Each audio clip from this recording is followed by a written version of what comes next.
Okay, Bismillahirrahmanirrahim. Assalamu alaikum and a very good evening to everyone. Waalaikumsalam, Prof. Good evening, Doctor. Waalaikumsalam, Prof. Salam. Hope everyone's well. So we are in week 12 for us. Tonight the plan or the schedule is to continue with our data analysis. Okay, so as we know, there's no reading tonight, no reading presentation. We're going to spend much of the class working on our codebook development. So we will continue with our analysis from the previous weeks before the NVivo class last week. Did anybody get a chance to continue your trial with NVivo? Anyone continue playing around with it at all? Anyone have any experiences? What is your impression of NVivo? It was quite easy, Prof. But then I was trying out on the autocode. Oh, okay. How'd that work? I didn't show that one purposely because I don't want people to think that like NVivo is going to go encode your whole. Yeah, so how did I was it work? Just trying it. I couldn't find the file. Oh, it didn't work for you. I couldn't find the autocode file. No. But I know actually I found it, but then it was like for me, I guess our own coding would be much better than the autocode from the NVivo itself. I guess it far better, I believe, because when NVivo auto-coding the transcription, the transcript, it's quite general. I mean, it's quite, the topic is much bigger, I guess. I mean, the theme would be, quite general, I guess. I think what it does is it searches for certain words or certain, similar phrases. It has some kind of way of detecting, but it's more for like a content analysis kind of thing where you just want to pull out specific words or specific phrases from all your sources, and so it does that for you. So for certain types of studies, it's useful. Assalamu alaikum. Salam. Yeah, Siraju. Yeah, yes, Prof. I have problem with the trial. I have tried to get started, but I was stuck somewhere else because it's asking me to place my email address and then password. I put correct email address and password, but I don't know what happens. It failed to proceed. Oh, I don't know. Yeah, in NVivo now it uses an account. It's an account-based system now, so you have to open up an account, I think, and then all the help functions and everything are through the web. They're all online, so everything is connected to the NVivo, the QSR website and the portal. So it's a much more interconnected kind of format now. It's not really standalone so much as it used to be. So if you notice, if you try to search for any help topics while you're using the software, it'll connect you to the web to look up the topics. It doesn't do it from the software. So yeah, I'm sorry you had that problem with it. I mean, I have my own issues with NVivo. I'm not a fan of everything NVivo does. And in fact, as I mentioned last week, I'm now playing around with the new software. So, you should too. You should try out the different ones to see which one gives you the best, experience for what you're trying to do. Okay. Anyone else have any comments you'd like to make? So anyway, so tonight we're going to continue. So let me pull up our Pucha Blast.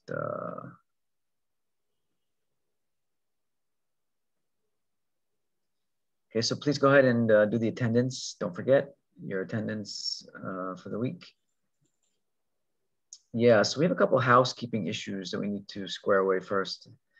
Number one is, I'm going to go in reverse order here actually. Just a reminder for everyone to do the course evaluation. So you can do that through Pucha Blast. So just a reminder to do that. I've been asked to ask you to do that. Okay, so please go ahead and do that before, I think, the 4th July it's due by. And then we have to choose our date for the final exam. Okay, so the faculty gave me the dates of that we must do the exam between the 12th and 28th of July. So usually it's most of my classes, usually in the past, they just choose the class night, like Tuesday evening for the exam, just because people are already used to setting aside that time for the class. Does that work for everybody if we just do it on the, on my calendar out here? So 12, let's see. 12's a Monday. So we have I said 12th to 28th. So it could be 13th, 20th, or 27th. That would be Tuesday. Within that period of 12th to the 28th, we have 3 Tuesdays. Although one is a holiday. The 20th is Hari Raya Haji. So I don't think it's going to be doable to do on the 20th. But either maybe the 13th or the 27th. 27. 27 is okay. 27. You want to push it? You want to make it as late as possible? So 27 is okay. 27 is okay, bro. Okay, so I hear most people saying 27th. Is that going to work for everyone?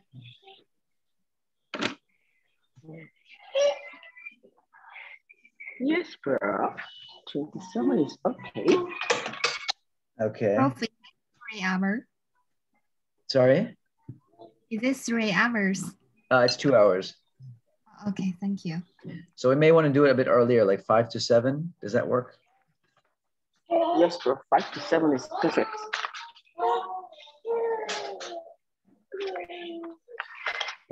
Does anybody have a clash? Does anybody have a clash with that time, 5 to 7?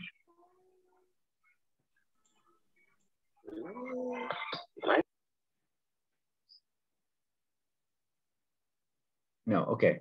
All right, so unless unless somebody has an objection or a clash of some kind, you can let me know. It can be privately, you can let me know, but if not, then I will forward this date and time to the faculty, okay?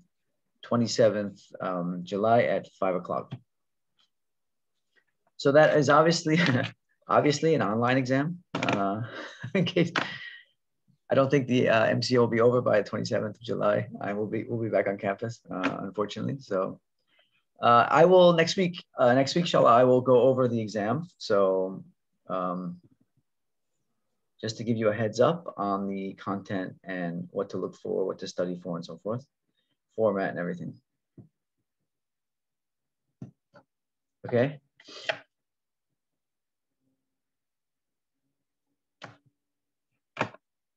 Alrighty. Okay, so that's settled.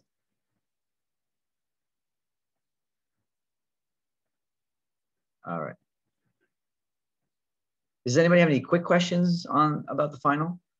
Not about really the content per se, but just anything quick you want to ask? Quick question? Yes, Prof.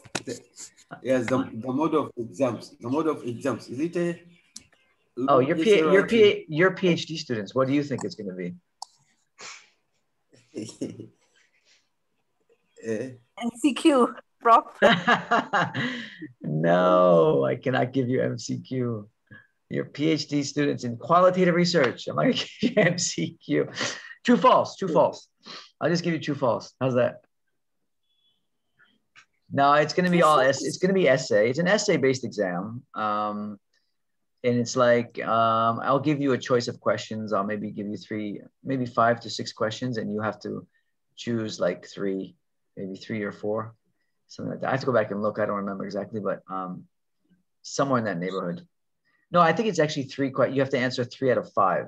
So you have about 40 minutes for each question to answer each question. So that gives you time to do a little background research before you write the question. So 10 minutes of, going through your materials and thinking about what you want to write, and then 30 minutes of writing for each question. Yeah, so that will be Putra Blast. That will be by Putra Blast.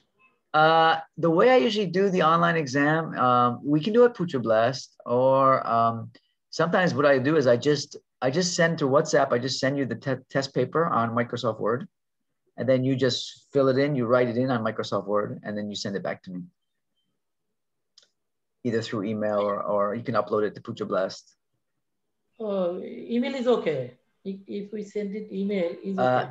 Well, I have, yeah. Usually, I'll let students do either one, because sometimes I know people have problems with Putra Blast. So yes, there is little big problem in Putra Blast. Okay, so then we can just do it by email. That's fine. Yeah, I've done that in the past too. We can send it by email. It's good. Yeah, we can do by email. Only. Okay, and that will be within 14-week discussion. What will be in the 14th week discussion? And exam. I think question. You mean what's going to be on the exam? Yeah. Yeah, next week. I said next week I'll go over it. Thank you. Inshallah. Okay. Anything else? Any other questions about the final? Coding is big problem. What is a big problem?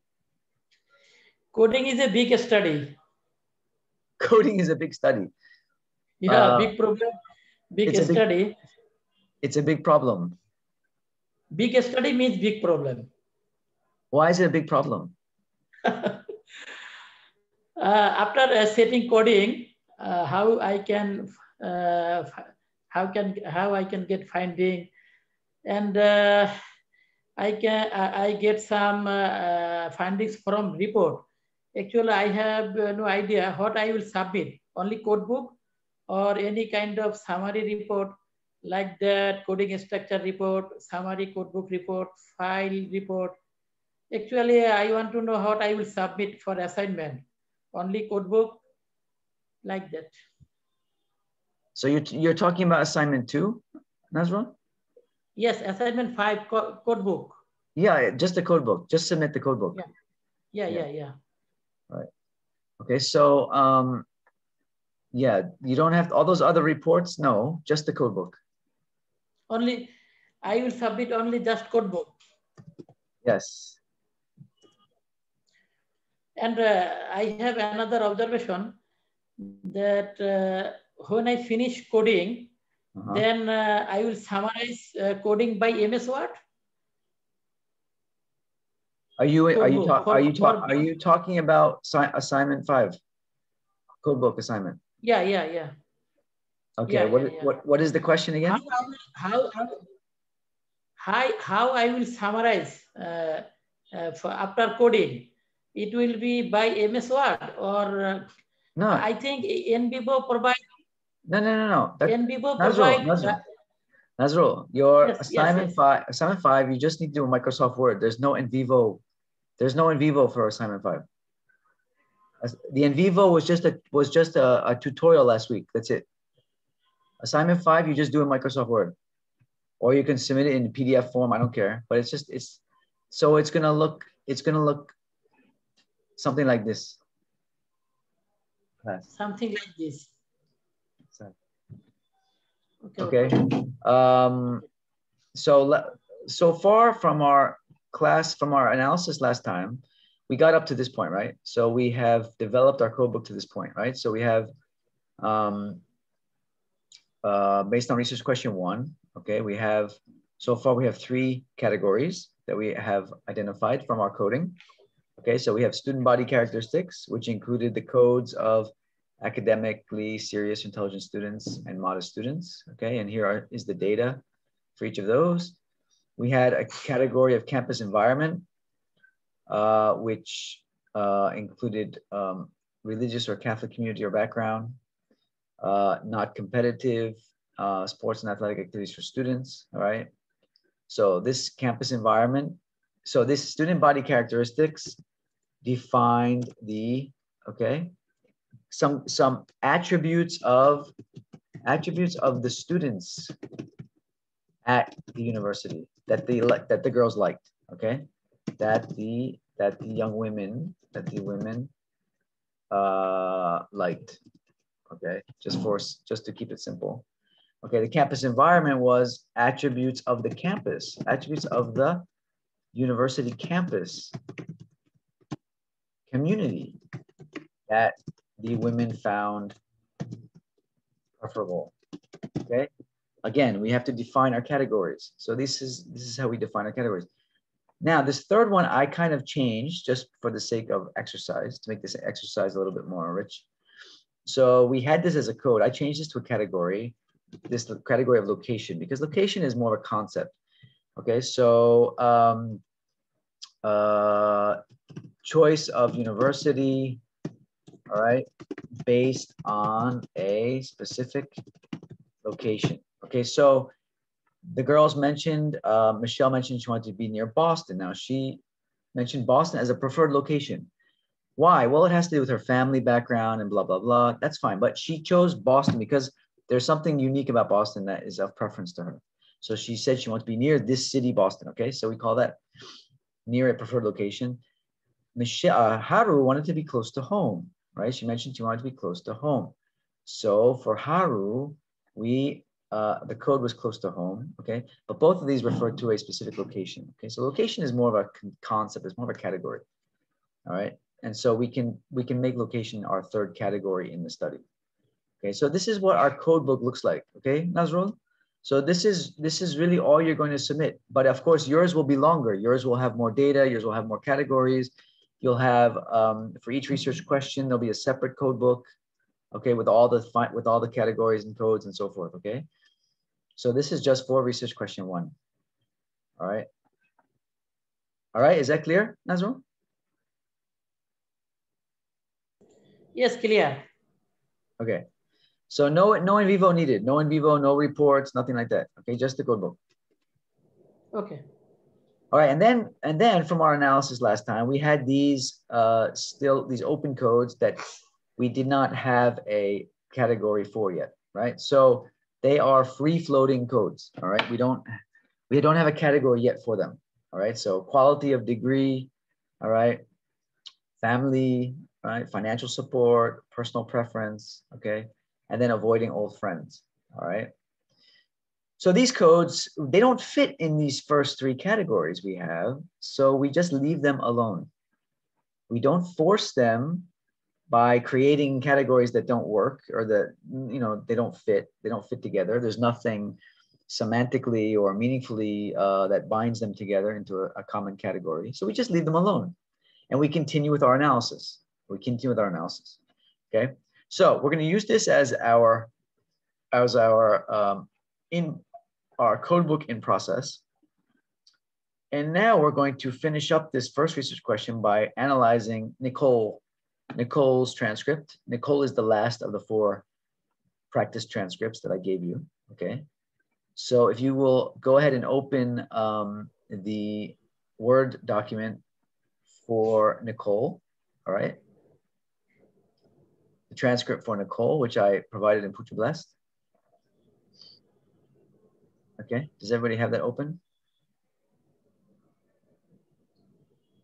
Okay, so as we did last time, I'm gonna ask you to now go ahead and try to analyze Nicole for research question 1, which is her, what influenced her choice of university to attend. Okay. Professor, we will do this type of color. Everyone going there is very intelligent, red color. We will do this type of color or no? Type of color. What do you mean by type of color? Yellow. Oh, the yellow. The yellow is just for. I'm just here highlighting, just trying to show you in the text, in the data. Okay. In the data, I'm just trying to show you the specific text that links to the actual code. Okay, so why did we, this is just to show you. I mean, you can, if you want, you can do this. It might be helpful for you for determining what the code is for the data. So for example, like for this statement here, right? So I'm trying to show where the code comes from. Okay, why did we code this as academically serious intelligent students? Because Mary Catherine here says specifically that everyone there is very intelligent, right? So from the data, we have the code. It comes right from the data. Here, the code is modest students. Where does that come from? Well, because Mary Catherine says that she's impressed with the fact that everyone's modest. Okay, so I'm just trying to show you the link between the code and the data. Okay, and that's what when we do coding, we have to remember we want to code close to the data. Okay, we don't want to over conceptualize too soon. You can do that. Like I said before, if you're a very conceptual thinker, you can do that, but it's harder. It's going to make life a little bit harder for you if you're using an inductive approach like this.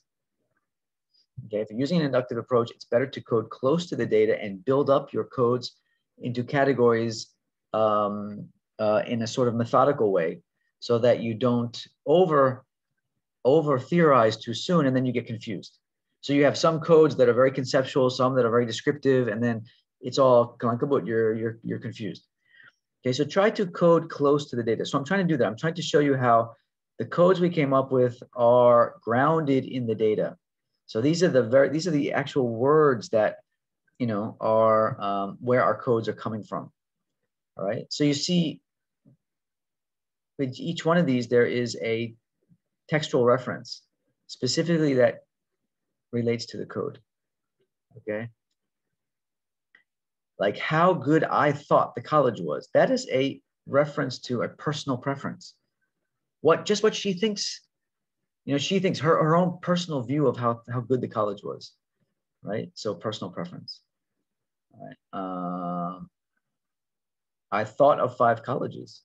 That sounded interesting. Again, that's personal preference. There's nothing there other than her own personal view, her own personal opinion about it. That's just a personal preference. And it's not really a preference that's based on anything that she's really specifying. Clearly, it's just sort of like how she views it in a general way. Okay, I don't want to end up in the same place as everybody else. Okay, so that one clearly refers to avoiding old friends. Okay, so she's trying to avoid. She doesn't want to end up in the same place, so she's trying to avoid them. Okay, so that's the only reason I have these highlighted. Okay, but this is a good technique. It might help you as well when you're doing your coding. Try to. And this is sort of like it's a little bit like in vivo coding, but it's not truly in vivo coding. But pulling your codes out from the data itself, which really is in vivo coding actually, is a good way to code, because it really ensures that you're staying close to the data. Okay, so go ahead and it's a good way to start, especially if you're just starting out with coding. This is all new. It is a really good way to start doing it that way, because it makes it, I think, it makes it easier. It makes it more straightforward. Okay, so I would encourage you to do it that way to start out if you're not really comfortable with, sort of coming up with your own codes. All right, so go ahead and you can do Nicole. Get busy, get to work on Nicole's transcript. All right, so take a few minutes to do that. See if you can go ahead and code research question 1. Try to build on the code book we already have. Okay, so use this code book. Use the existing codes that we have and see if any of those codes apply to Nicole's data as well. Okay. Are there any questions before you on that one?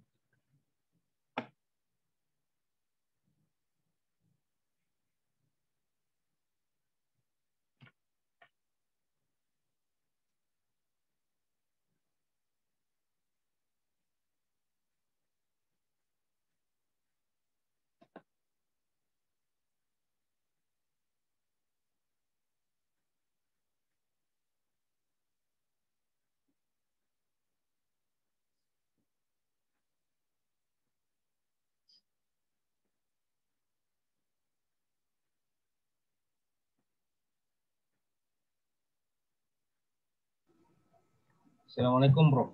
Yeah, Waalaikumsalam. Regarding to Wafi, Wafi. So assignment 6, when I search the request for the thesis, bro. So yes, I found some thesis, doctoral thesis. Is the difference. The pages is have 300 pages, 200 pages, and even less than 100 pages. Even the thesis pages. Okay. So what the difference? What's your comment about this? Yeah. I'm assuming that the very short theses were from the US. Is that right? Yes, sure. Yeah, that's because in the US, most of the PhD programs in the US are the thesis is actually partial credit for the doctorate. It's not full credit. So that's why doctoral programs in the US, they have to do a full load of coursework before they do their thesis. Whereas in like the UK and Australia and most of our universities, we rely mostly on the thesis, and coursework is a minimal requirement. Okay, so it's just a different system. So there, the thesis is not as much up, it's not for a full requirement. It's partial requirement. So it's a smaller project, even though it is still a thesis. It's a smaller project. That's why US theses tend to be shorter, although you will find some that are also long as well. It depends also on the university and so forth. I would try to find one that's closer to our criteria and our standards and format, just so that you are not too, you're not moving too far away from what we're expecting. Because if you get something that's really very different format wise, it might make it a little bit confusing. So I think anything in the 200 to 300 range for PhD is okay. I think that's something to aim for, because that's most of our theses are in that range. So like our graduate school, actually the limit is 250 pages, but sometimes they allow qualitative theses to go beyond that. Okay, so that's why I said around, between 200 and 300 pages. If you can focus on those, that's probably best. I actually found one that's UPM thesis that's 188 pages. Oh yeah, that's fine. Is that okay? Yeah, I'm not. Okay. I'm not going to count pages. So yeah, sure. You get some that are shorter. But it still looks kind of challenging to read through, because it's like. Yeah, just because it's short, I mean, don't let the page length fool you. My thesis was over 400 pages, but I regret it. It shouldn't have been that long. It doesn't have to be that long. It doesn't mean the longer is better. It certainly does not. I've read some beautiful qualitative theses that are short, So a lot of it is just, some people, they just write a lot of fluff. They just write a lot, but it doesn't mean it's quality. It's anything good. It's just a lot of text. So,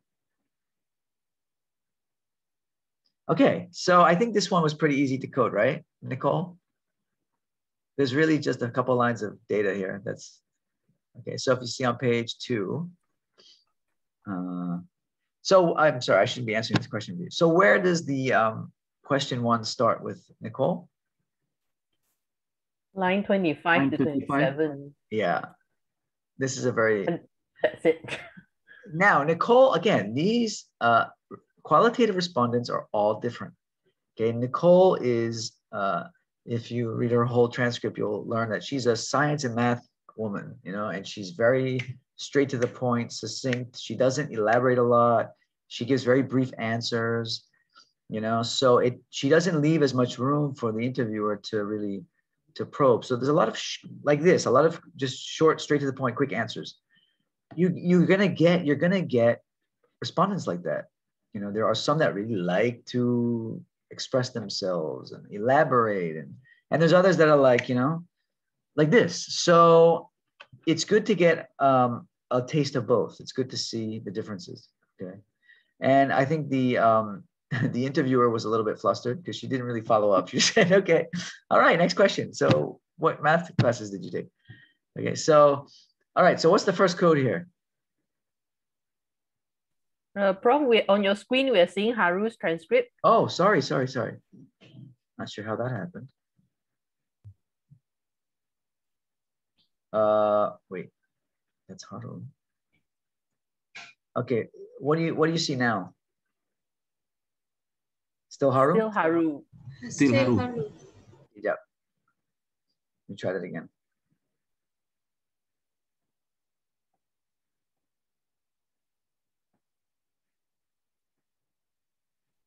How about now?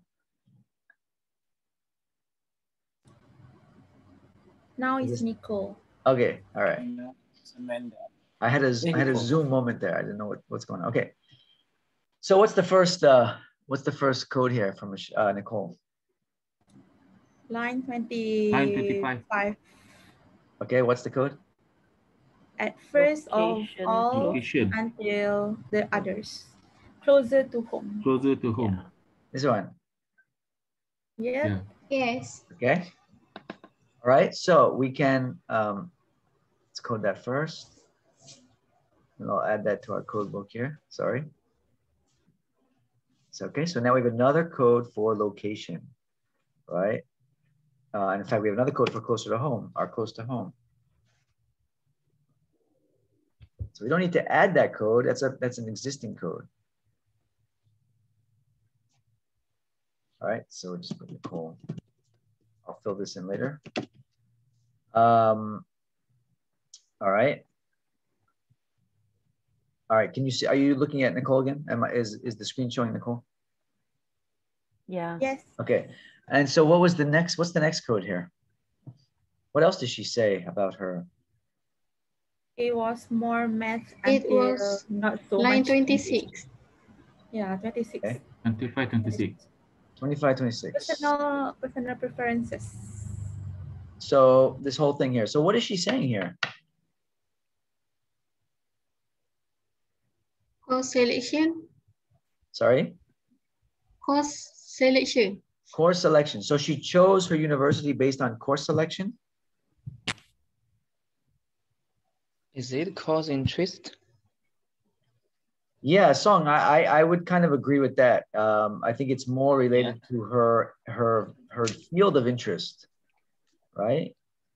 So she's saying that basically there's an alignment because this is a math and science oriented university and I'm really good at math and science, right? So there's this alignment between the university as well, and the university and her field of interest. Okay, so that's basically what it's saying. Now, how you code that? Well, anybody have any good ideas? Area of specialty. Okay, yeah, something like that. Yeah, area of interest, area of specialty, discipline of interest, something like that. I think anything along those lines really captures it, okay? But this is definitely a new code, okay? So we would add this to our, I think I have to change my screen again. Whoops. I want to bring up the code book. No, it's not the code book. Okay, can you see the code book? Yes, we can see the code book. Okay, so we would put this down here under triangle. What did you say again? Area of specialty. Put area of specialty or interest. Again, this is an initial code, open code, so you don't have to be so exact. But okay, and then we would add.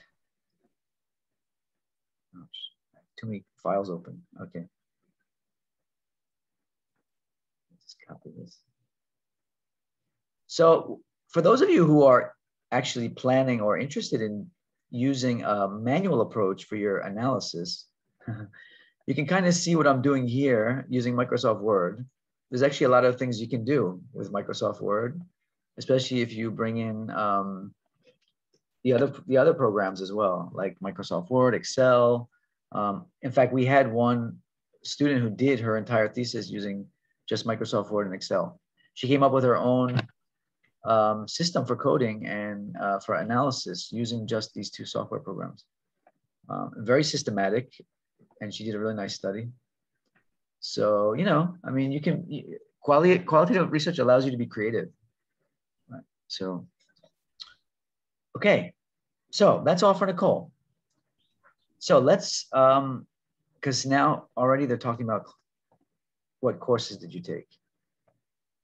Okay. So let's, now let me try and go back to the code book. Can you see the code book? We are seeing Nicole's transcript. Yes. It's the transcript. Okay. That's not, how does this thing work? Okay, now is it the code book? Yes. All right. So let's look at our codes again. So we've got, well, we've got our 3 categories. Okay, student body, campus, location, and then we've got quality of degree, we've got family, we've got financial support, personal preference, avoiding old friends, area of specialty interest. Any other categories here that we can create from these codes?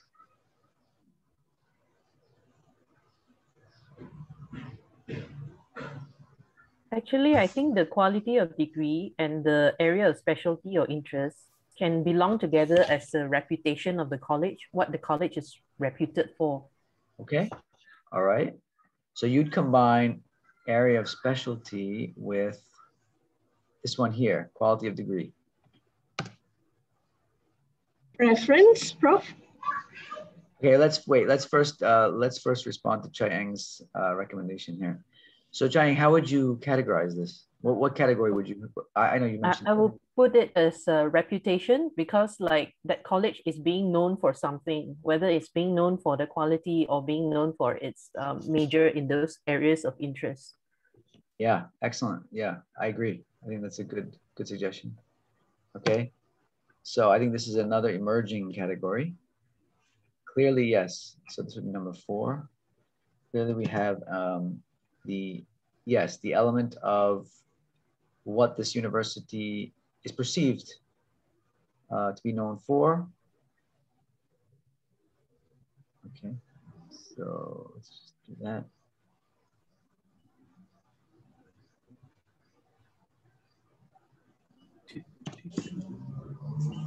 All right. Okay, good. So that's a 4th category. So what we have left is family, financial support, personal preference, avoiding old friends. Does anyone see avoiding old friends having anything to do with our existing categories? For example, student body characteristics, campus environment. Okay. What about personal preferences, Prof?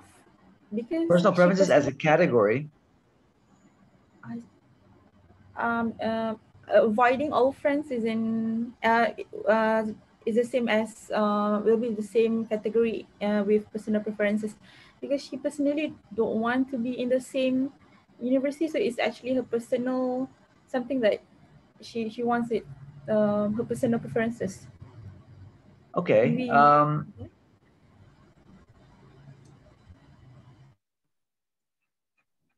Okay. All right. Okay. So so what category, what would you name this category? These 2 here.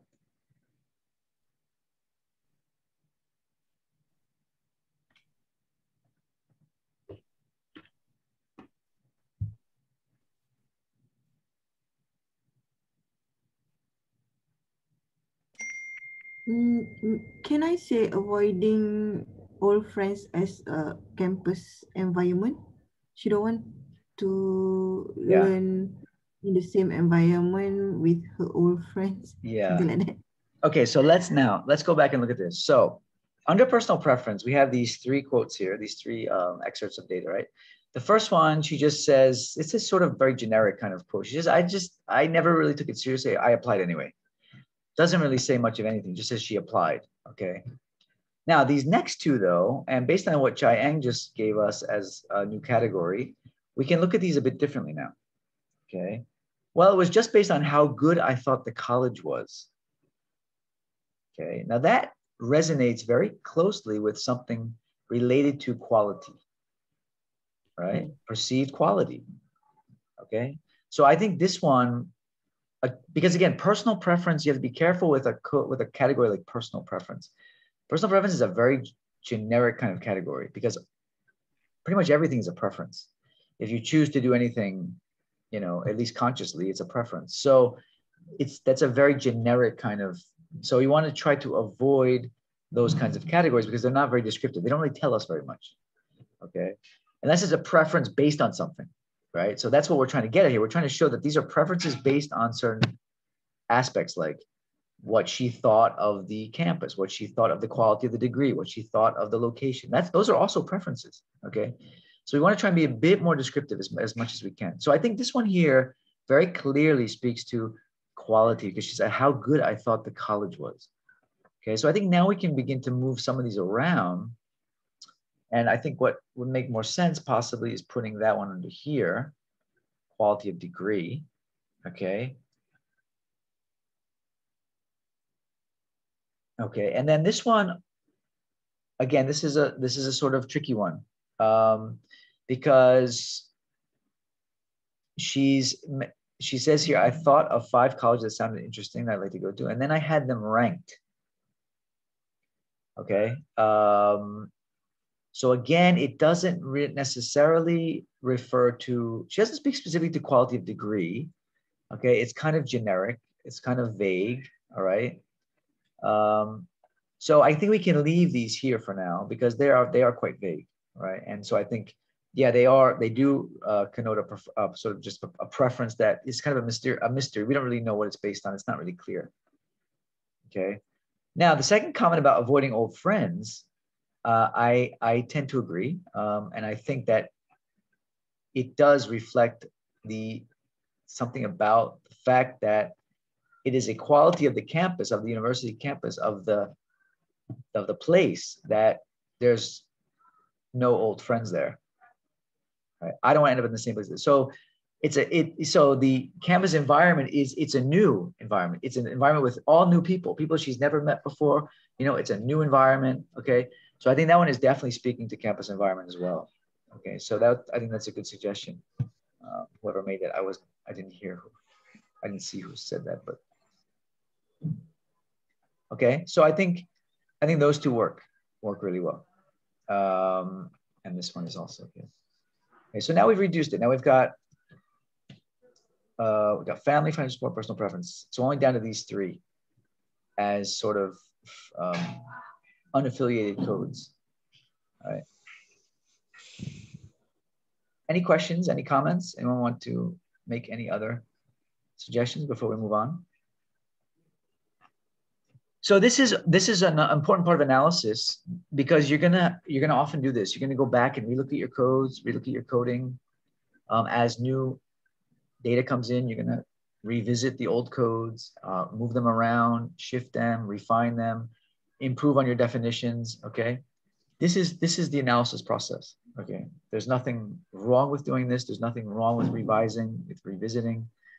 All right, this is the process. Okay, so just be clear about that. Qualitative analysis is not a one-shot thing. Like I just code it one time and I never go back and look at it again. No, it doesn't work that way. Constant comparative method is this.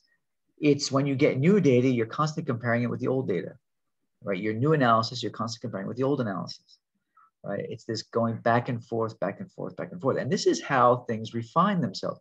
This is how your findings will become more refined, okay, by doing this process. Okay. So I think, Professor, if need, yeah. sometime we need saturation. If need, we can add. Add what, Nazrul? What do you mean by add? Saturation.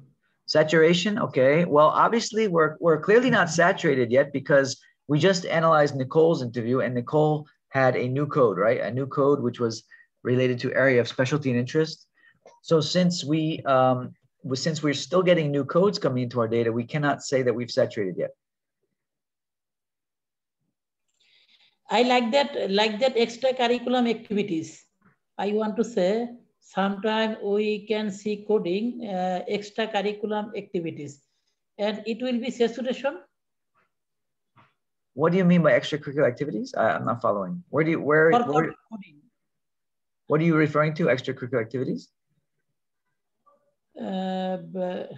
Like that,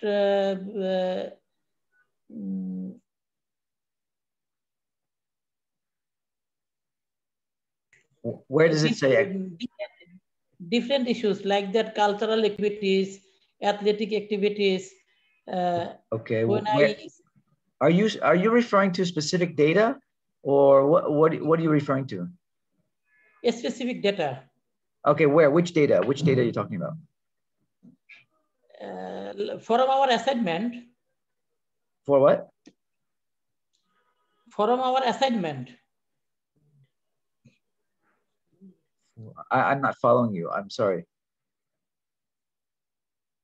Are you referring to specific data in the transcripts that we're analyzing now? Yes, assignment interview data. I want to say from our assignment interview data, like that, athletic activities and you mean cultural this one activities. Here? This one here, campus environment. Yeah. Okay. What about it? What's your question related to, in relation to it? My question is, when I finish, I doing my coding, and then when I feel another code is important, but I have no remember previously, then I can add like that. For example, sports, athletics. If I miss for coding. If you miss it. Yeah. If I miss, if I gap, if there are any gap. Okay. You mean if you fail, if you don't code it, even though you should code it, and you don't code it? Is that what you're asking? Yes. Yeah. Well, I mean, that's why it's really important when you do your first level of coding, open coding or your initial coding, try to code as much as you can. So it's better to overcode than to undercode at first, because you don't want to miss anything. Okay. So later you can always remove if there's codes that, just really don't relate to your study or your research questions. You can always remove them, but you don't want to miss anything. So it's better to overcode in the beginning than undercode. Okay. So that would be just my advice in regard to that. So you don't want to miss. But of course, you can always go back and recode. You can always go back and change your codes. Okay, you can give your codes new names. You can go back. I've done that many times. I've gone back and no, this code doesn't work. Let's rename it or whatever. I mean, that's part of the process. Thank you. Okay, so I wasn't clear about your question about saturation, but we have, even for this tiny little study we're doing, we have not yet reached saturation. Okay, and we know that because the last interview we just did, we have a new code. So a new code means that the categories that we have so far are not yet saturated. Right. So we know that we are not yet, we have not yet reached that point. Okay, so that is I think the conclusion or the end of our first research question with these 4 transcripts. Okay, so we have 4 categories and we have still 3 sort of free-ranging or unaffiliated codes. All right, and so we don't do anything with those codes. We leave them alone. Okay, because again, we're not done with the study. We're still coding. We're still analyzing. We're still getting more data. So there's no need to do anything with those codes. You don't have to force them anywhere. You don't have to get rid of them. Just leave them be. Hands off. Don't touch. Just leave them alone. Okay, they're not hurting anybody. All right. And so we just leave them there. Okay, now, are there any questions before we move on to the next research question?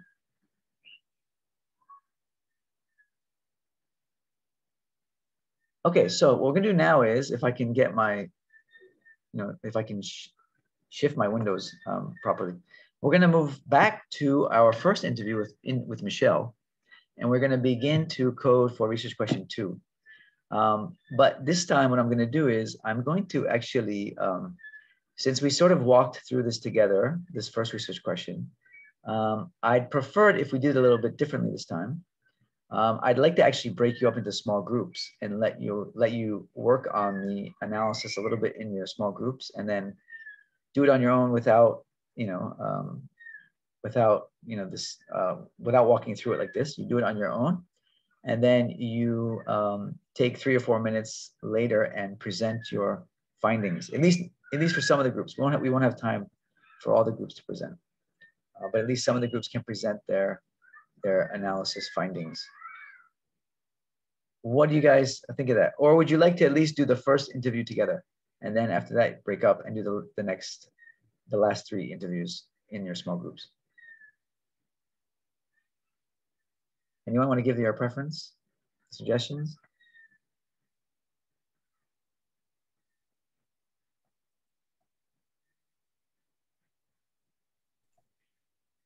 Actually, I find that if we are using Michelle's transcript, it kind of makes us think back about our own coding for our assignments. Okay, I'm not sure whether it actually affects how we do our assignment, whether that's okay or not. For the better or the worse. Okay. It might get biased somehow, I don't know, okay. because yeah, for the other codes, we are getting different because Mega and Yasha's transcripts are totally not used in the assignment. Right. I did that purposely, actually. Yeah, I wanted to just have one the same so that you would get an idea of, maybe that was a mistake. I don't know. But yeah, that's why I made the others different. I wanted to at least just sort of, get people off on the right foot, and then from there they could, take it to the next, with the other ones they could do on their own. And so that's why I include Michelle in both. But we can keep Michelle out of it, and we can just analyze the other 3, okay? And we'll leave Michelle alone. Is that okay, Chang?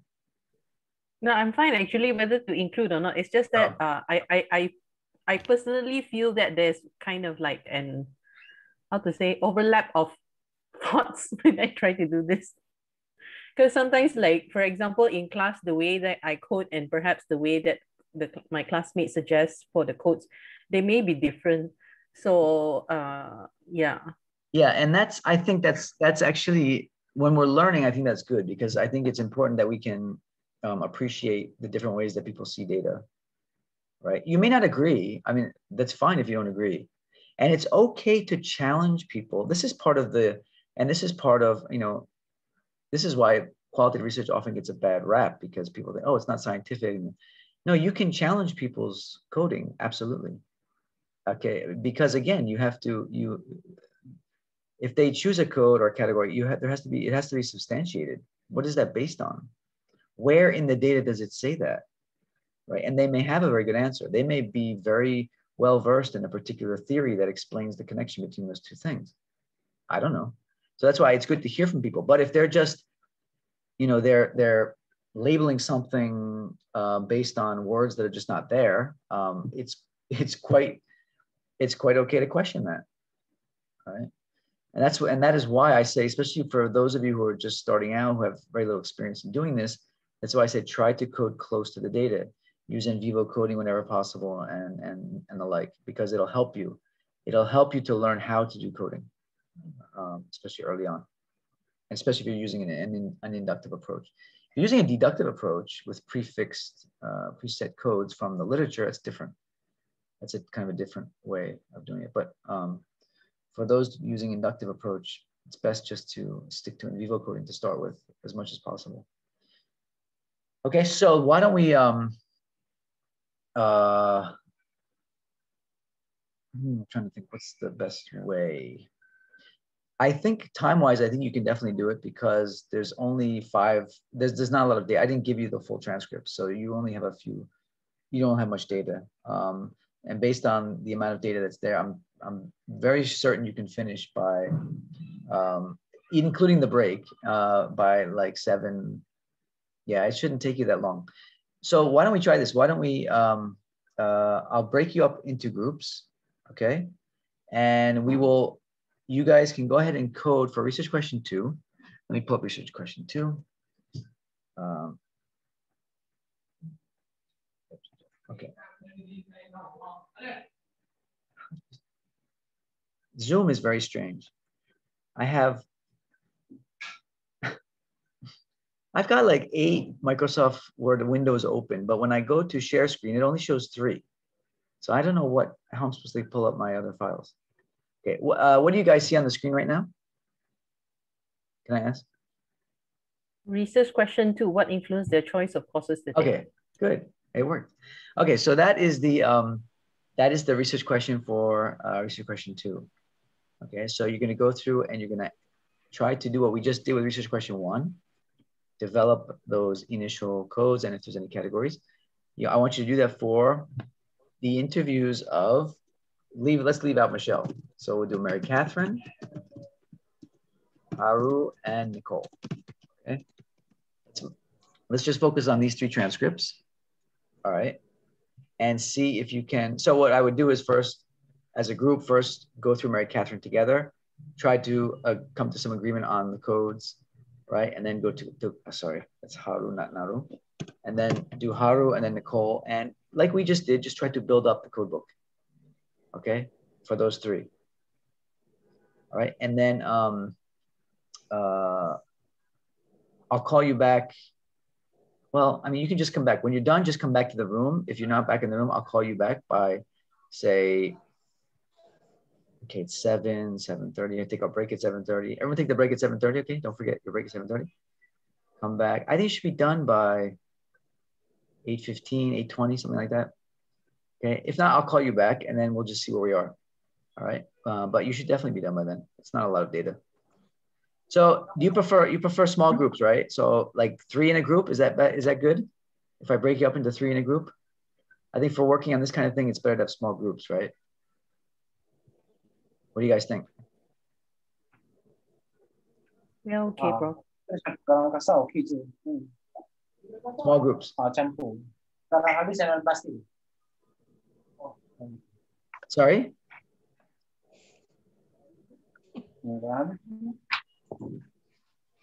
I think 3 or 4 should be fine. Okay, 3 or 4. Yeah, let's do 4. All right, I'll put you in groups of 4 and see how that works. All right. So I'm going to send you off in your groups.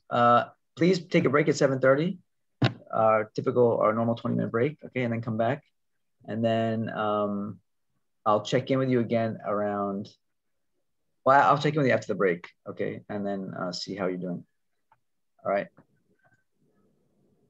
So is that clear? Any questions? Clear, Prof. Okay. All right. So I'm about to send you off. So. Okay, sorry, Prof. Sorry. How do we identify our groups? Oh, it's going to automatically just send you into a room. You'll see the little invitation on your screen. Just click on the button, and then you'll go into your separate room with the 3 other people. Okay, Prof. Thank you. All right, here we go.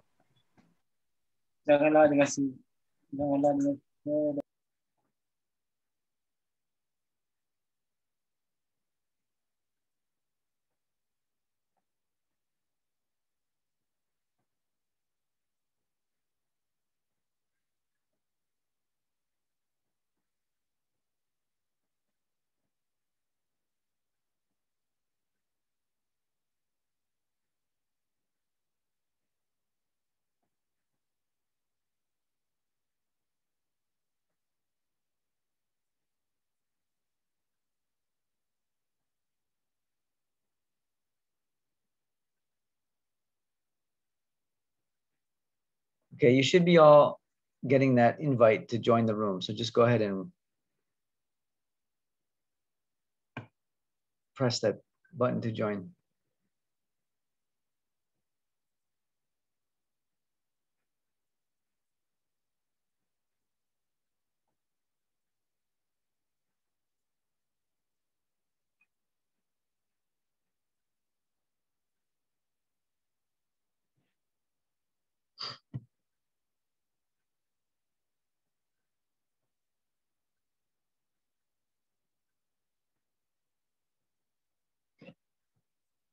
The rest of you guys here? I see quite a few people haven't joined the rooms yet. Prof, I joined the group, but then there's only one person. Oh, that's okay. So there's just two of you. There was only me. All right, hold on. That's why I left. I'll send you somewhere else. Hold on. Okay. Where are you here on my screen? Shahida. Okay, try to go. You should. Okay. Why is it not working? Shahida, are you still getting the invite to join group 9? No, I'm not seeing anything right now. Okay. Nothing yet. All right, hang on a sec.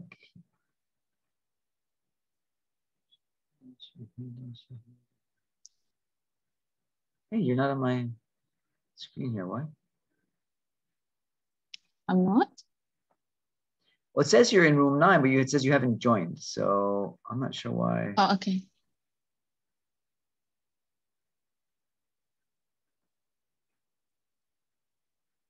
Let me put you in another. Okay, try that one. Okay, try. You should be getting an invite for room 7. Join to. Yeah, I'm seeing it now. Okay, I'll join that. Thank you, Prof. Okay.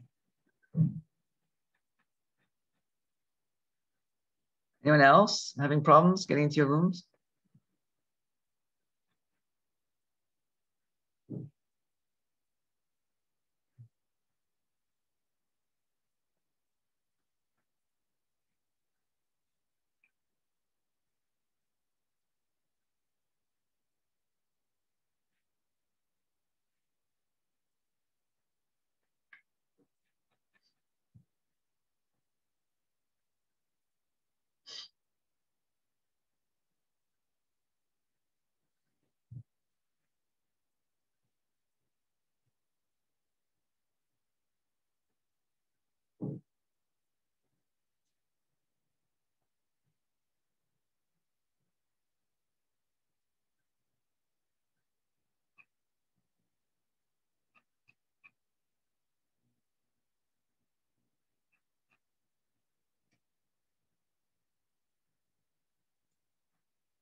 Prof, I was disconnected. Can you put me back to group 4? Sure. Sorry, Prof. No problem.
Sorry, Prof.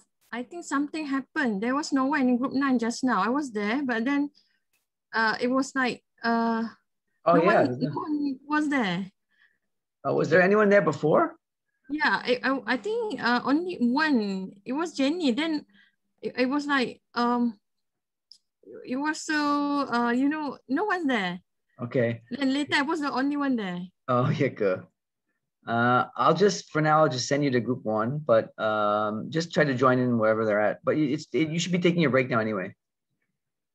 Pardon me, Prof. You should be taking a break now anyway. But in the meantime, Oh, okay. I'll just send you to room 1. Okay, I did some practice just now, but then it was me alone there. Okay, thank you, Prof. Okay, sure.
Are you guys finished? The ones that just came back?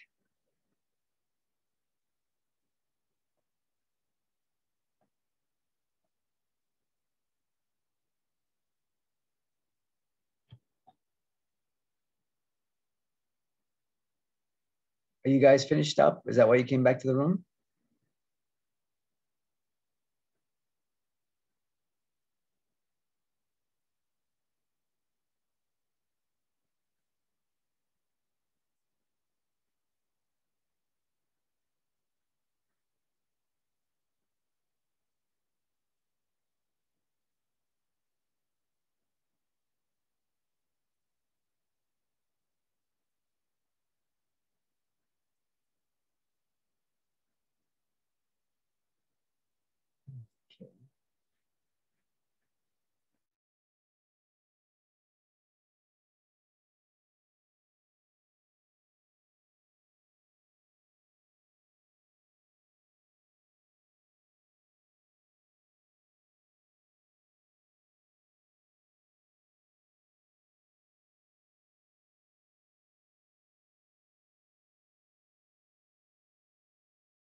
Okay, so I've instigated the breakout room shutdown. So they have a minute to go before the thing shuts down.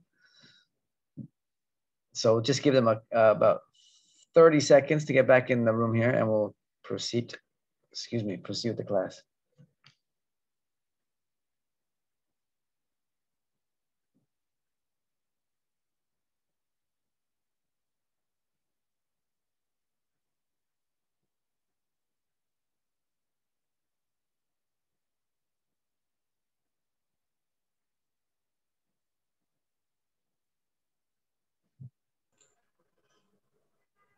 We are only 18 now. Yeah, I see that. They're coming back, I think. Yeah, they're all coming back now.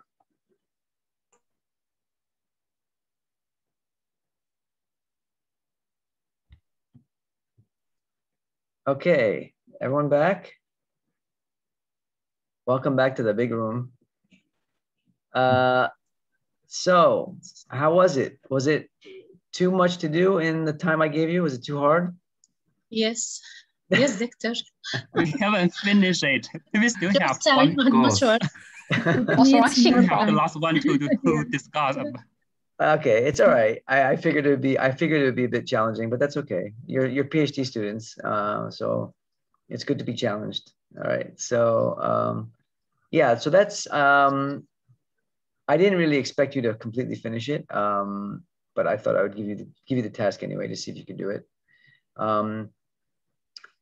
So are there any groups that would like to offer or volunteer what you found? It doesn't matter if you didn't finish, just whatever you were, as far as you were able to get, just for the sake of discussion.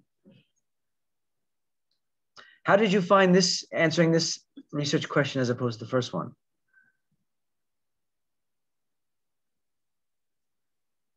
Anyone want to comment? Let me comment.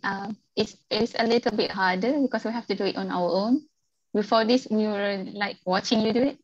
So it's easier. Yeah, of course, I know. I think it's a little bit harder because we are getting into the details because you know, choosing for the universities, it is more like general, you know, ideas, and later on we have to go in deeper, you know, courses and so on. Yeah, we have to go into the details. We have different interpretation, Prof. When you have like more than one person interpret things. Yeah. On contrary, I think it become more easier because we can discuss together and maybe we have learned something in the previous week, so it become more easier.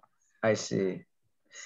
So yeah, I'm wondering about that because, you know, negotiated outcomes, you know, when part of the verification process of qualitative research, one of the strategies for trustworthiness is in coding, having multiple coders, right? Multiple analysts looking at data. So did you feel that it helped you to better interpret the data, having others to discuss it with, or did you find it more challenging because you're getting all these different It's challenging, Prof, but the outcome is good.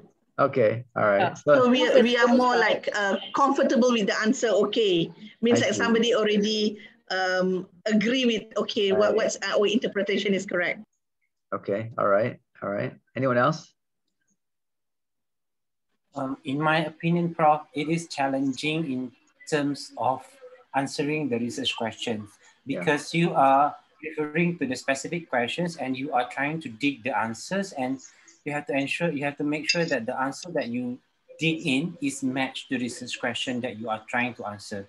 For me, if you are answered wrongly, then your discussion and interpretations of what your participants has given is totally wrong. Good point, Harizan. Yes, thank you for that. That's a very good point. Yeah, and this research question, I have to admit, is a little bit tricky because, and you may have found this, for those of you who have already started on the codebook assignment, is that the question is, what were the influences that made them choose certain courses? But in some of those questions, they talk about their experiences in the courses. In other words, their, what they like about the courses, what they don't like. And you'll find that a lot more in the transcripts that you're going to be doing for your assignment. So I'm not trying to confuse you. It's fine. If you, in your assignment, if you want to answer from the perspective of not only what made them choose the courses, but what also did they like about the courses, that's totally fine. If you answer like that, that's fine. Or if you just want to stick to what were the reasons or what were the influences on why they chose the courses, that's also fine. I'm not going to penalize you either way, okay? That's not really the purpose of the assignment, okay? So don't worry about that. When you do assignment 2, for when you actually go through the data, the full transcripts, all right? And really just go about trying to answer the question about anything related to the course, their choice of course and their experience in the course. That's fine, okay? So I will not penalize you either way. But there is a nuance there, and that is often what happens in qualitative studies. Okay, I'm giving you this because this is a real study. And I want to show you what actually happens, what comes up in real studies. A lot of times we think our research questions are very straightforward, but then we get into the data, we find there's sort of fine lines between things, So for example, like the question about what influenced their choice of course is different than actually what their experience is in the course, It's a very fine line, but at the same time, their experiences in their courses made them choose other courses, right? So this is the nature sometimes of qualitative research. It's a sort of multi-layered reality that you're trying to sort of deconstruct. Okay, so that is why I really always emphasize with students, you have to make sure you have very clear research questions, that your research questions are not too general, they're specific, because if they're too general, you can see how confusing it can get, right? Where you don't know where to begin, where to end, you don't know what to code. It's just very confusing, okay? So the more specific the research questions can be, the easier it will be for you to do the analysis, okay? So that's why choosing good research questions is very important, right? Did anybody want to add anything related to that? Yeah, I find that because I can see some parts that are actually from the topic guide, like for example, so what math classes do you take this fall? It was like the same across the different transcripts, but I kind of wish that part of the interview topic was what made you choose the classes that you took, then it would have been easier for us to identify the reasons. But so it seemed right. like the reasons why they choose the classes were all embedded into their experiences, and that's why it was kind of like messy trying to tease out what actually constituted the reason and what was something else. Sure. And so so this project this is really a study on young women in STEM, and so they were trying to understand the rationale of why these young women choose certain courses, why they don't choose certain courses, especially related to these science and math subjects. What motivated them, what didn't, what demotivated them, for example. Like Nicole talked about how she's really put off by computer classes. She just finds them hard. And of course, unfortunately, the researchers don't elaborate. They don't do much probing in this study. These are actually student researchers. That's one of the reasons why they don't do much probing. The researchers themselves were students. So they didn't, so like in Nicole's interview, they don't really probe as to why she finds it hard, other than the fact that she mentioned that it's not related to engineering, she likes engineering, so you can also see where, in terms of data collection, where you can be better at probing, where is it appropriate to probe, right, for more information, right? As an analyst, if you're analyzing the data, you can actually then see where the shortcomings are in the data collection, right, in the process of doing the interviews. So it helps us to it helps us to learn about doing good interviews and especially doing good follow-up questions. So that's another thing that I was hoping to really highlight through this activity. Okay, so would any of the groups, would you like to share what you came up with? Anyone? Can I start first, Prof? Yeah, go ahead. Sure. I have to share my screen, so hold on for a second. Yeah, you should be able to go ahead. Yeah, okay. Okay. Can you screen my screen now, Prof? Yeah. Okay, so we actually we're not really sure, but it was because it was really hard for us too, but we tried anyway. So we came up with quite plenty of codings, around 20 codings for all three transcripts. Okay, so we started off with personal interest. This is what Mary, Catherine, Nicole, and of course and Haru. I'm not really sure because we actually code based on what they said. So the first one was personal interest / preferences. The second one is the personal experiences. And then the third one is compulsory courses, course difficulties. And then like what Mary Catherine, she actually want to involve with people. So that's one of the reason why she took the course. And then she wanted to also involve in humanitarian activities. So she took something that is related to business instead of science courses. And then course familiarity, because Mary Catherine said that those courses that she actually took the course during her high school. And then course quality, and then refused to repeat the same course because Haru took maths class already during the spring. So, and then general college requirements, Haru said that there were two courses that is related to general college requirements. And then measuring preferences, like what Haru said, she wanted to measure in bio. And then another reason is unable to transfer course credit. So that's why Haru took variable course. And then relationship with educator, peers intelligence level, and then educators teaching technique. Like what sorry. Sure, slow down a little. I want to read all your codes. Yeah. Okay. Sorry. I'm so sorry. No, it's good. I'm so sorry. It's excellent. Yeah. I'm just trying to catch it. I'm just trying to catch everything. So relationship with educator. Okay. All right. Okay. Okay. All right. Okay. And then educators teaching technique, like what Harry said, she actually liked her professor, the way he actually taught the class. And then Nicole, she want to challenge herself, so that's why one of the reasons she took the one of the subject. And then study group support, Nicole said that although there was a lot of work have to be done, she actually take part into study groups. And then study techniques or learning techniques, whereby Nicole said that she liked how states actually use a lot of example problems. And Nicole also said that she learned best through examples. That's why one of the reasons why she took the course. And then course relations, like what we mentioned just now, there were subjects that is related to one another. So that's why she have to take the few related subjects. And then the last one is relation time or class, because Nicole mentioned that she took a gym class every semester to have a little break. So that is all our code that we can Who find Who else was in your group, Shira?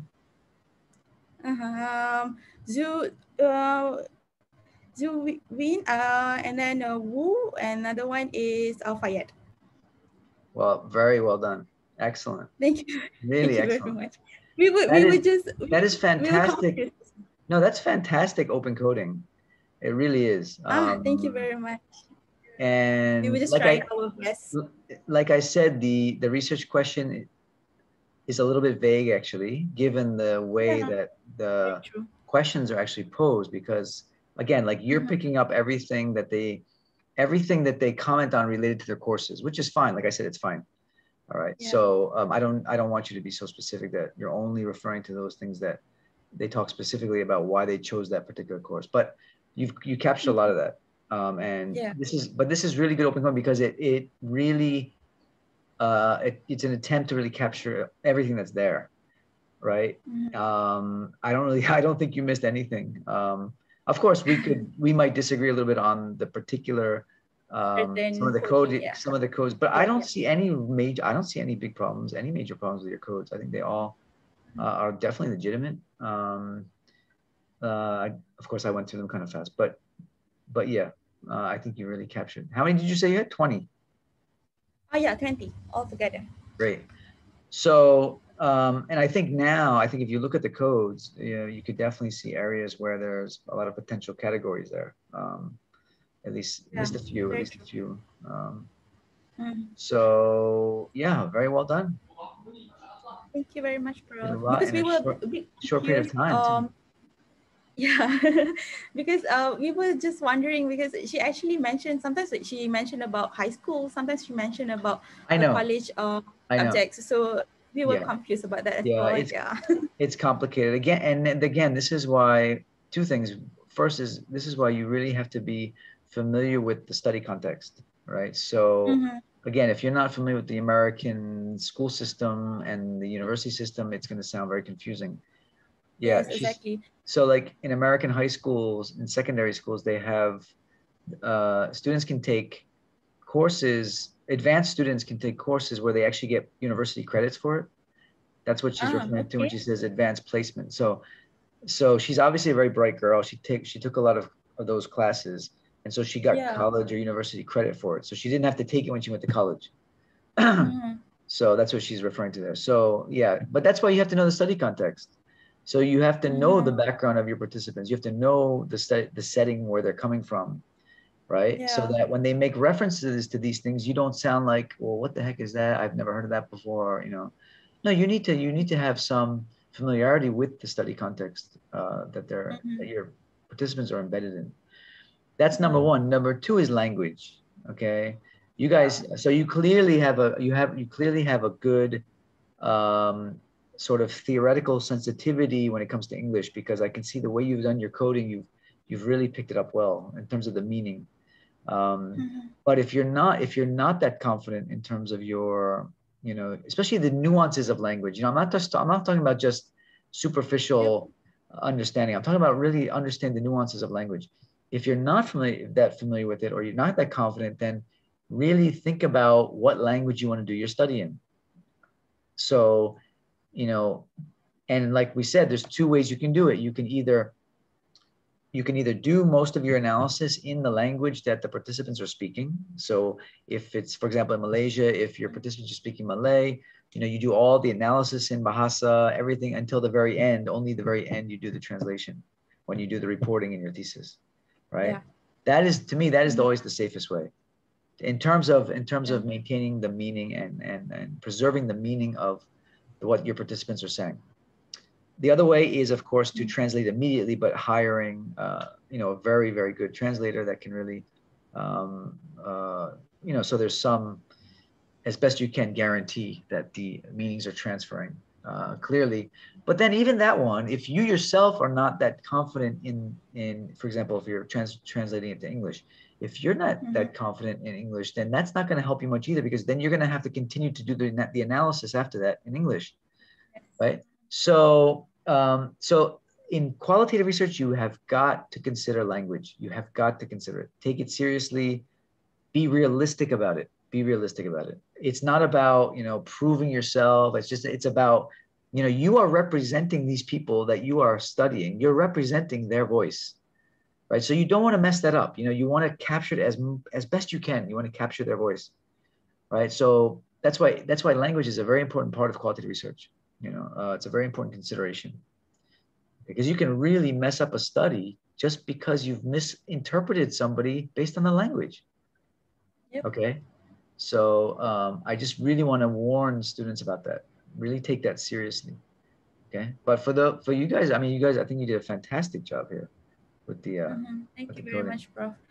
Because just now we actually discussed, like maybe we don't really familiar with how education environment in the US, because we noticed that I'm not sure, I can't remember either Nicole or Haru, she actually chose from one field to another field, just like that, because we are not like that in Malaysia. So we were laugh while we were transcribing the transcripts. So but it was quite a good experience for all of us. So yeah. Great.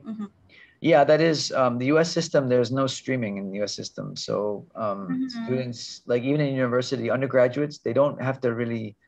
In most universities, they don't have to declare a major till their third year. Oh, So okay. No wonder. yeah, so even from secondary school all the way to your first, even after your first 2 years of university, you still don't have to declare your. Well, here they would call your stream or whatever, but. Yeah, there's no only in I think it's junior year, your third year in university, you have to declare a major. So that's why students they tend to, yeah, they tend to sort of explore a lot, and they take different courses, and sometimes they switch major. I switched my major as well when I was an undergraduate, so it's quite common. It's just the way the system is there. All right, thank you very much, Prof. So yeah, great job, guys. Great job. Thank you. So okay, who'd like to go next? Any other groups want to share? Don't worry if it's not the same or you didn't have as many codes. Don't worry about any of that. It's not about that. It's about how you saw the data, how you interpreted the data. I didn't have that many codes, so it's not about the number of codes either. Who'd like to go? Anyone else?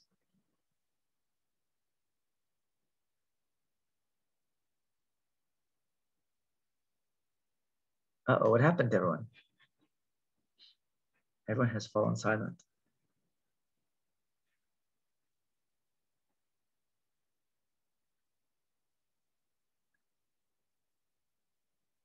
Did anybody else have anything they want to share?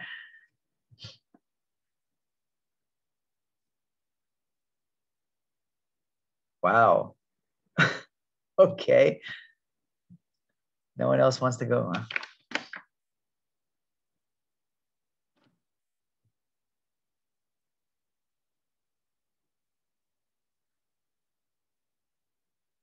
All right, well, let's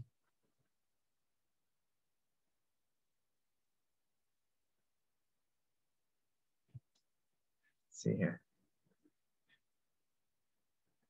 Okay. No one else, huh? Is it because you didn't get that far, or Kenapa? Anyone want to share? You didn't get through the data?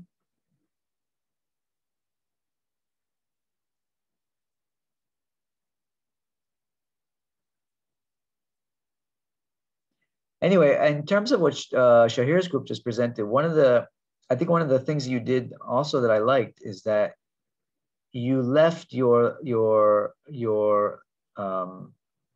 what you came up with, the codes you came up with, you left them as codes. In fact, you didn't maybe you just didn't have enough time, and that's quite possible. But you didn't sort of prematurely try to make too many categories. And so that's a wise decision is, and it's perfectly okay after you have finished your first interview and you've done your initial coding like that. It's perfectly acceptable, and it's good if you can begin to create categories, but you also don't want to force your data. You don't want to force the creation of categories. Okay, you want those categories to sort of emerge naturally, right? So where you see natural fit in the data with two codes coming together to form a category, then by all means do it, but don't force it. Don't force it. If you don't see any relationship there, then just continue to conduct your analysis, go on to the next interview, and whatnot. If after 2 or 3 interviews you still feel like, well, gee, there's no categories here developing, then you may have an issue. Okay, at that point you may want to go to the literature and go back to the literature and try and figure out what's going on with your data. Is there anything in the data that's resonating with what's in the literature that may help you to form categories? Okay, to see connections in the data and between those codes. You also may have the problem of again, your interview protocol is too broad. You're asking too many questions that are not related to one another, and so you're getting a whole bunch of different disparate data that doesn't really gel. It doesn't relate to each other because you're trying to bring in too many topics into the interview. Okay, and I've seen that happen with students and researchers. That is why you really need a good interview guide that is restricted by your research questions as well as whatever theoretical framework you're working from. Okay.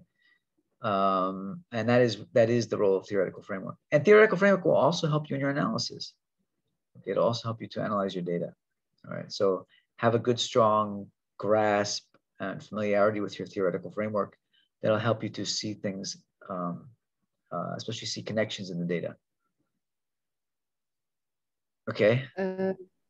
Prof? Yes. Do you mind if we share one of our scripts? Just one. Do you mind? Of course I don't mind. I've been encouraging you and asking you to share. Share whatever you want. Go ahead, share. Yeah. All right. The intercoding reliability take time, Prof. Just now was the agreement which one to put in. Which one. Well, you guys are perfectionists. Okay, Tapa, no problem. Okay, so we are going to discuss on Haru. Sure, go ahead. All right, Haru scripts. So the earlier part, we do agree when we, at first, the first 2 pages, we thought it was more on the choices of the college institution instead of what influenced the choice of the courses to take. Yeah. So we start off with the on the 3rd page. Yeah. Line 49, where this is one of the coding that we have. One of the codings that we have is the time constraint. I didn't take this for because you were discussing about we did come across spring and fall throughout the few of these scripts. So, okay, sorry, let me just clarify that. Again, that's context related. So in the US university system, they have two main semesters a year. One is in the fall, one is in the spring. So it's like for us, UPM semester 1, semester 2. So what she's saying there is I didn't take any in semester 1. The last math class I took was in semester 2. That's what it means. Oh, so because when we were like looking up about spring, it was like a short semester. So I thought we thought it was like that. I mean, spring is shorter than fall semester. Oh, okay, so that means. Yeah. See, and again, that's just about study context. Just have to know the context. Okay. So line 51, 52 is course requirement. So it's a must for him to take to sit for the exam, for the course. And then here in line 59, academic interest. I thought it would be a good idea to take it again in college. It shouldn't be that hard. And then here would be the prior knowledge, previous experience. So in high school, I took calculus. So my sophomore year, I took both parts, and then my junior year, the first semester, I took multivariate calculus, and like and NC state professor came and taught it at our school. So personal previous experience. Yeah, and this is that's legitimate. She's talking about her previous experience. Yeah. Yeah. Now, I don't know, can you just back up a bit? Sorry, in terms of that academic interest. So she says here, can you scroll up a bit? Sorry. Yeah, okay. So I took multivariate calculus in high school also, and then I thought it would be a good idea to take it again because I was like, oh, wait. Okay. Scroll down, Skip. Okay. Oh, Skip. That bottom, I just want to read that bottom part, academic interest. So, and then I thought it would be a good idea to take it in college because I was like, oh, it shouldn't be that hard. Haru is a funny girl. She sounds like she's just took it because she thought it'd be easy. Like she could score an A easily. We don't know. Right. We don't know. I mean, it's okay. It's okay to code it as you did because you can always go back and follow up with her to find out for sure. All right. But it fall under personal preference, Prof? Again, that personal preference thing is kind of like very generic. So everything's personal preference, really. You can code it that way. It doesn't tell us much, though. what I would do is I put academic interest there with a question mark. I would say, well, it sounds like it could be academic interest, but we don't know for sure. So we need to follow up and ask her, right? So you can do that. You can make a code there and just with the question mark as a sort of memo to yourself to get more information about that. Our group coded that as expected it to be easy. Yeah, it's because that she took the class in high school, so she thought that since I've taken it before, it should be easy now, because that's why we called. Oh, it shouldn't be that hard. You know what I mean? Like I took it once, it shouldn't be that hard. So I'm gonna, score an easy A, right? So that's what it sounds like. But again, these researchers, they're students, they didn't really think to follow up. Haru would have been the one I would have followed up. Everything she said, I would have followed up because so many things she said were so vague. So it would have been like just a whole bunch of follow-up questions. But this is a good example of, this is the kind of interview that you cannot just let it be without getting more details, because she speaks in very vague terms. Okay. So it's a good lesson for data collection, for interviewing. Okay, sorry, go ahead. The next down. Yeah, you can keep going. So here I took, because he has taken the class, I took differential equation before, and perhaps this is one of the reasons why influence the choice. So I took differential equations, and then my senior year I took statistics. So those were all maths class I took in high school. So okay, so why did you code that as prior knowledge? So perhaps because of this having to say that he has this previous experience in this particular subject. One of the reasons why he choose and take the course. All right, this is a very good lesson for all of us. Okay, and when we do data analysis, don't ever code according to perhaps. Okay. Sorry. No, really, this is a very good lesson. We code what's there in the data. If you're not sure, and again, this could be another one of those question mark things, then this is when we do memos. This is why we write memos, because we're not sure and it's not clear from the data, right? But the fact that you had that idea is good. It is like a prompt that's going to lead to further inquiry and a deeper understanding. Okay, so don't neglect that. If you have that question, say, is this because of her prior experience? That is part of analysis. That's an insight. That is intuition. And you should build on that intuition. However, do not code it based on that intuition. Do you know what I mean? Because you could be completely wrong. I see. Yes. We only code what's in the data, what is there on paper. All right.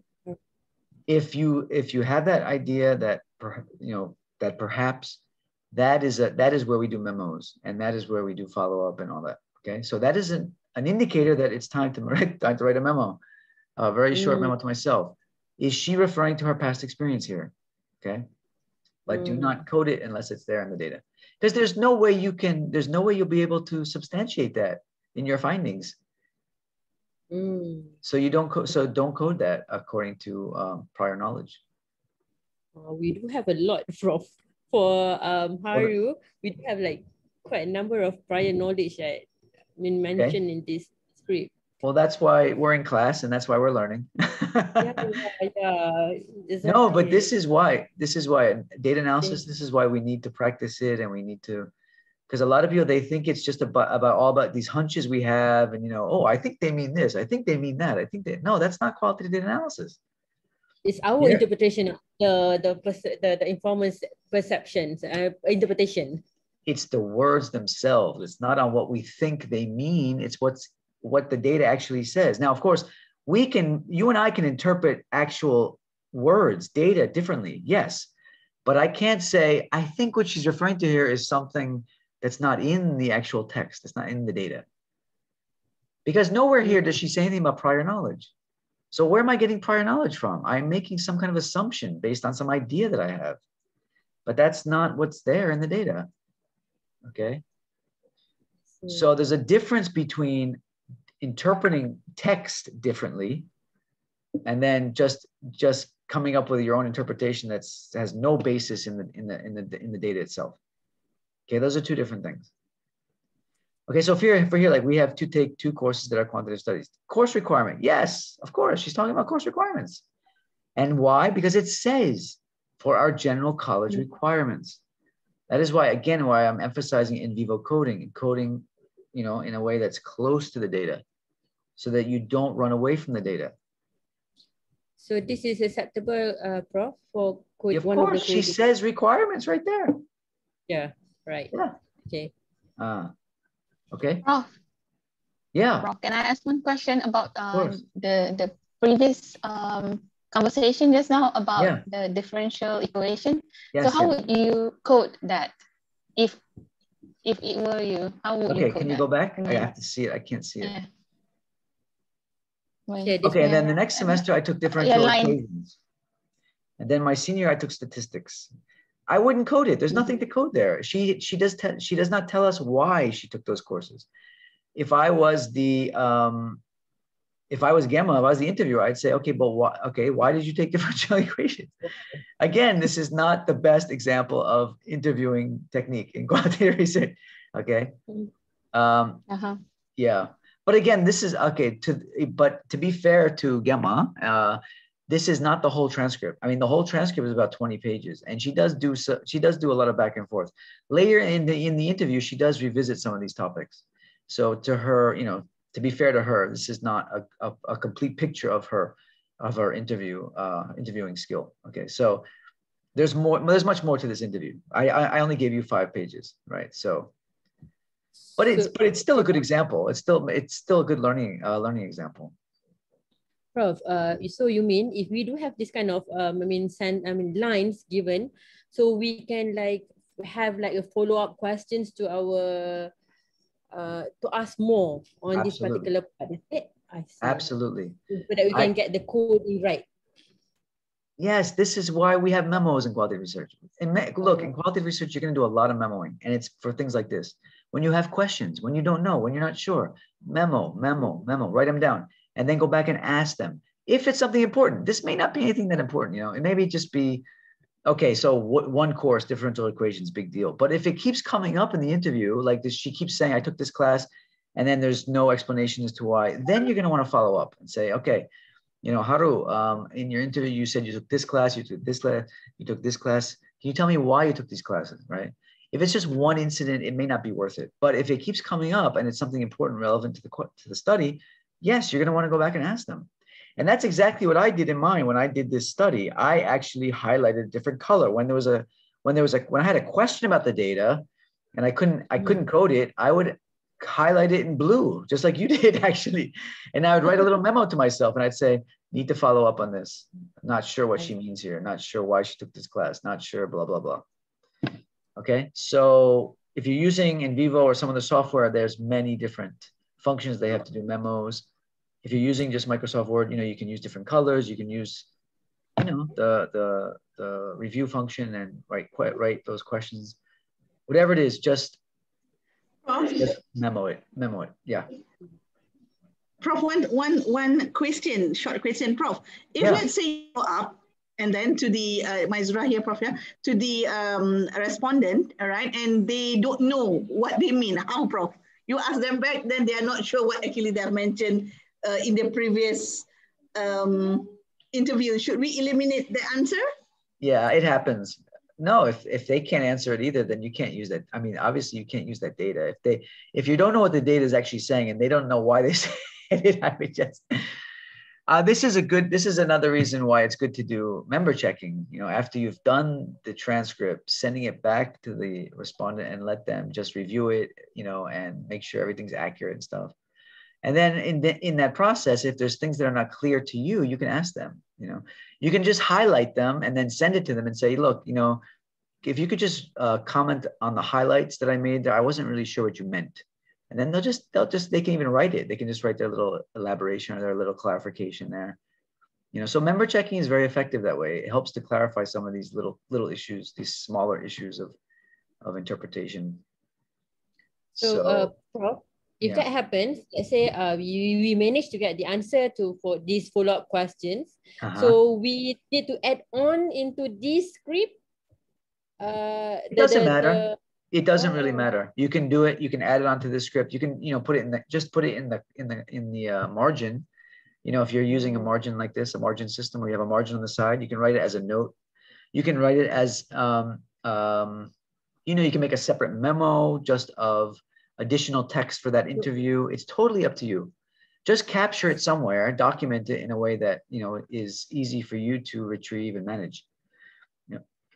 When it comes to data management, there's no really right or wrong way. There's only, systematic and unsystematic, so it's really up to you, whatever system you want to use. But it might be easier if you keep it with the original, just so that you see that it's related. Okay. Right. So next, we don't have much of, we have a few. So going down, course requirement, yeah. So you got course requirement, okay. Yeah, again, that personal preference thing is a little bit vague. It might be good just as an initial code, and then later you may want to clarify as you get more information about it. Academic interest, definitely. Academic interest, yeah. She says she wants to be a bio major. That's clearly her academic interest. So that's definitely, that code is definitely supported by the data. Okay. Then we have link to courses. Okay.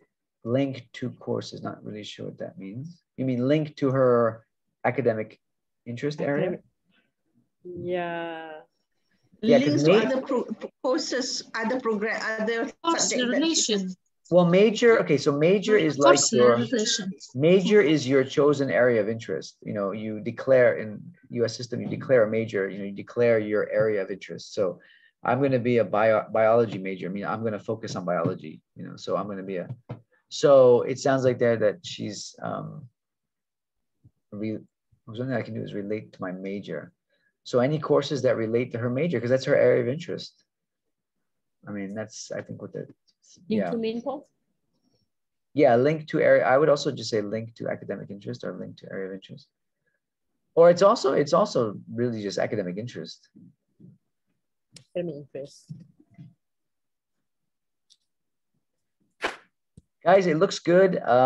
So it's after 9 o'clock. I don't want to keep you guys longer.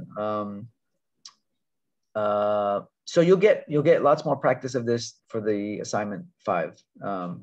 And again, I think it's an assignment. I know it's coursework and all that, but I think it's also a very practical assignment because it is really practice for your thesis analysis. Okay, and as you can see, this kind of stuff, the more practice you get, the better it is. It's going to really help you. So try and take it seriously.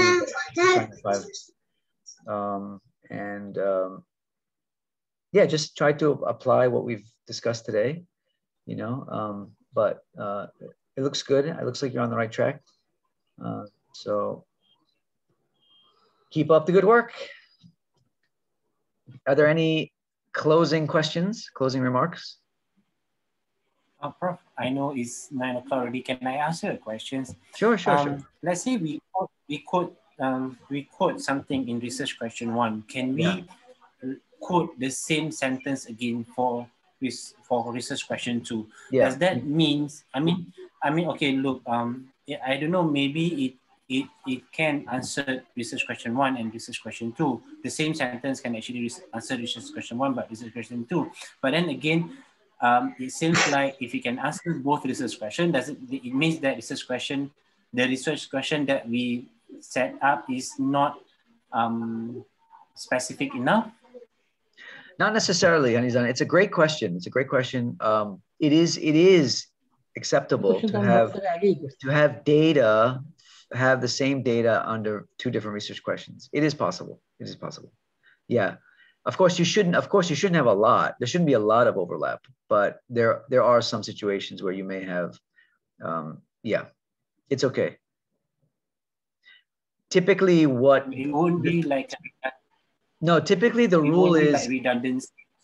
Well, not for an individual excerpt of data. Do you know what I mean? What is not considered acceptable is when you have, and typically they at the level of category, you should not have any categories that cut across two different research questions. Do you know what I mean? Because there are some cases where you may even have codes that fit under two different research questions. You know, a small number, again, not a lot. But once you get to the level of category where you're beginning to really thematize and theorize, that's where you should have mutually exclusive categories for each research question. If that should happen, where you notice that there's categories that fit in both, then you may have a problem with your research questions. They may be too similar.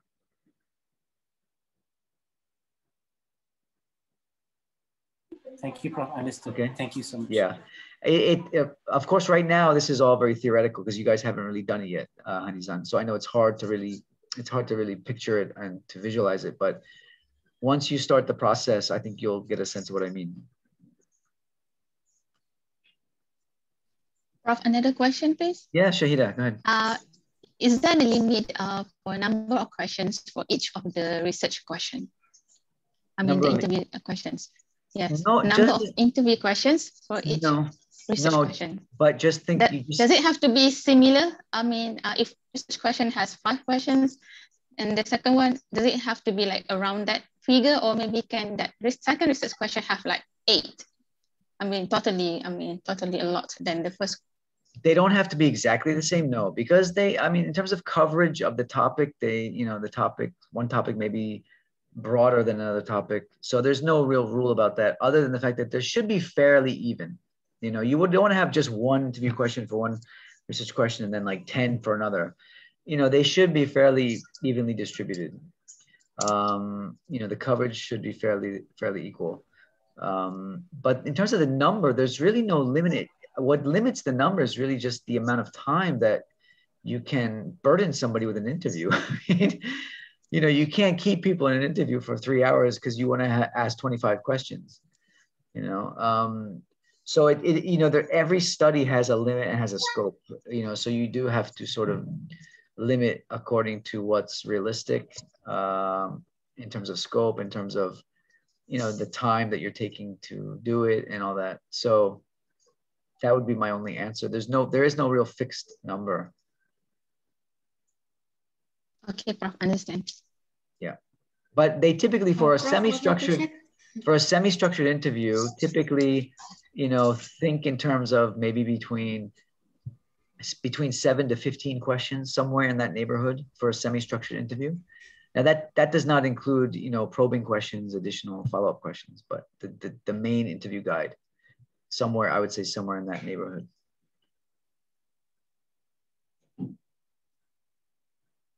Faida, did you have a question?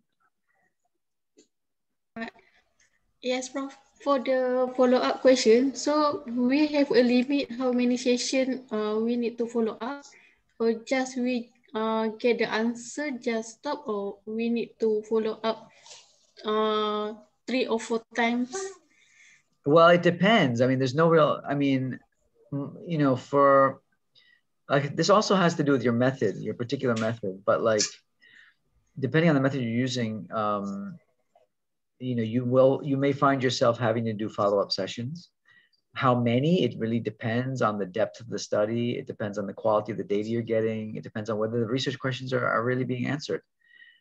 It depends on whether you've reached saturation. It depends on a lot of things, but plan to at least follow up once, you know, and that doesn't mean you have to do a formal second interview. You know, you can just follow up informally. You can follow up through email. You can follow up in different ways, you know, and follow up doesn't have to be a complete interview. It just means you have to follow up for clarification. But there are some cases where you will do a follow-up interview. I do an actual second, third interview, depending on those things I mentioned. There's really no way to say for sure. I've seen studies, 25 interviews, but all just one interview with the person, because it's grounded theory. So they need to really, they need to include a lot of participants in that study. Some phenomenology studies are very small, 6 or 7 participants, but each one they interview at least 2 or 3 times, you know. So it really depends on the method you're using. It depends on the depth, the quality of the data. There's a lot of things. Okay, Prof, thank you. Okay, sure. Okay, so I think we should be wrapping up. So if there's any additional questions, feel free to WhatsApp me during the week. You can always send me a WhatsApp and send them in the group. It's good if people can see the questions, therefore we can all learn from them. And if I have the answer, I'll share it. If I don't have the answer, I'll try and find the answer for you, inshallah. So, okay. So next week, back to presentations. Okay. So look forward to seeing everyone next week. Okay, thank you, bro. Have a good week, inshallah. Assalamualaikum. Good night. Thank you, bro. Assalamualaikum, everyone. Assalamualaikum. Assalamualaikum. Night. Thank you, bro. Bye. Okay, bye-bye.